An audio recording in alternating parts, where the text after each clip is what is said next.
Welcome, fellow travelers. I'm Joe, and this is Good Times RV.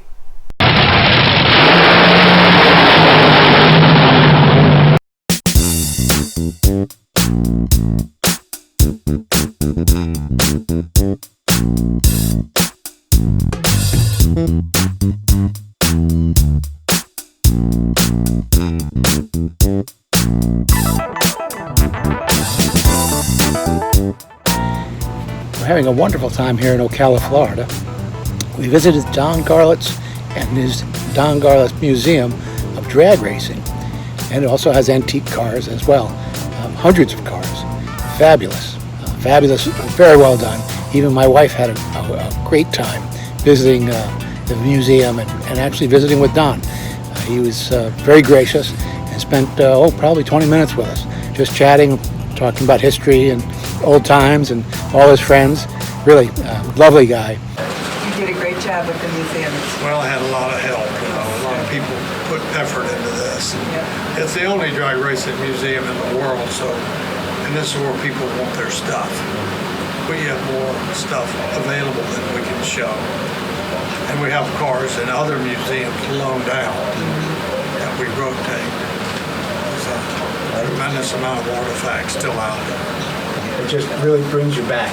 You remember these cars, you remember the images, the pictures, the people. I know just what you're talking about. I go back there myself, and I love to look at some of those competitors' cars that were really tough, you know. There's cars back out there that outran me. And it's fun to say, I got them now, right? I'll never forget my wife. She was the one that she had the funniest line of them all. Swingle was a big help for me, but he came and went. He was kind of spacey, you know. He'd go on a toot, and if the king were running, you know, that's the kingfish. You couldn't find him for a month. Oh boy. And you know, our racing, it was week to week, and. He showed up every so often, and then they built some nice cars, and then off he'd go again. And so he passed in Oklahoma, and the girlfriend, so all he had was a son left, and he was as nuts as he was. And the girlfriend sent us the ashes, and I bought this real nice urn, and the ashes are in the urn back there. And my wife, this is before she died, she walked by. I said, honey, Swingle's in that urn right there. And she said, you finally got him.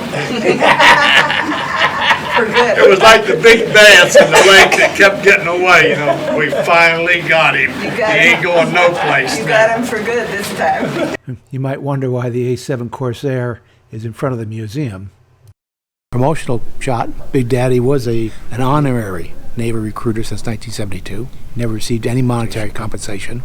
And here the picture is of a dragster racing a Tomcat, a jet-engined dragster. An interesting little detail, they had rear view mirrors, I guess, to verify the engine's doing what it's supposed to be doing.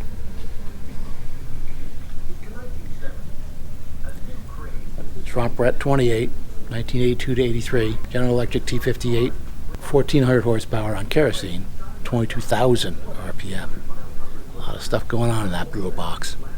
And here we have Swamp Rat 10. Mr. Lemon restored most of these cars. Many of them had been crashed. This is the old front engine dragster. Don Garlits got tired of eating those blower plates when they blew up, so he pioneered the rear engine car, which of course everyone said wouldn't work. It's the standard for today.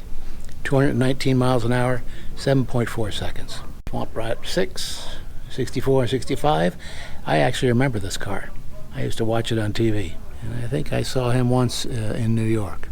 Built in 1981, the SCS gearbox, Bellevue, Ohio, powered this transverse engined hot rod. Orange County, California, 230 miles an hour, 6.2 in Miami. That's its best time. You can see all here, nitromethane, $40 a gallon. Produced about 2,700 horsepower, 454 cubic inch Dodge Hemi. And those Simpson suits look awfully uncomfortable, but they probably saved their life if things get hot. Here's Swamp Rat 12.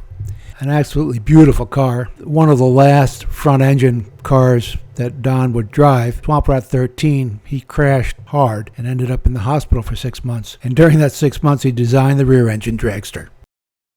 Yeah, and he left the hospital early and immediately went to work, and this is what he built. The rear-engine dragster. And it took the title that year. Everybody's laugh at him, said, "Oh, this will never work. It's been tried before, etc." But by the end of the next season, everybody had migrated to the rear-engine dragster.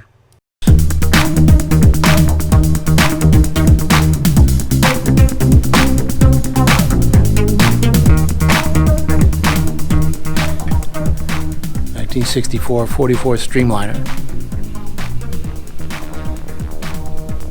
Another old timer. Here's Connie Coletta, Bounty Hunter, 1962.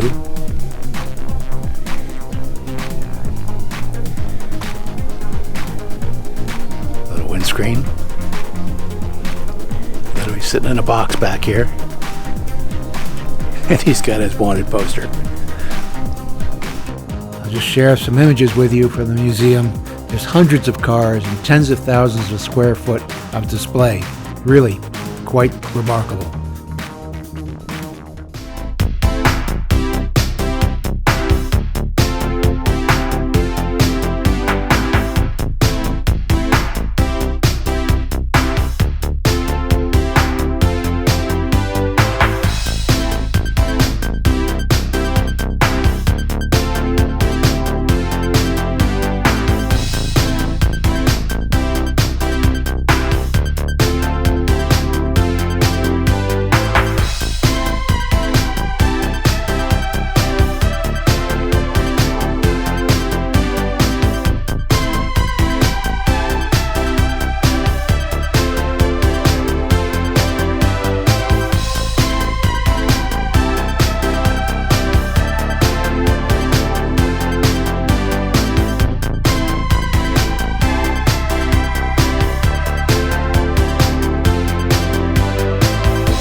If you enjoy drag racing, this certainly should be on your bucket list.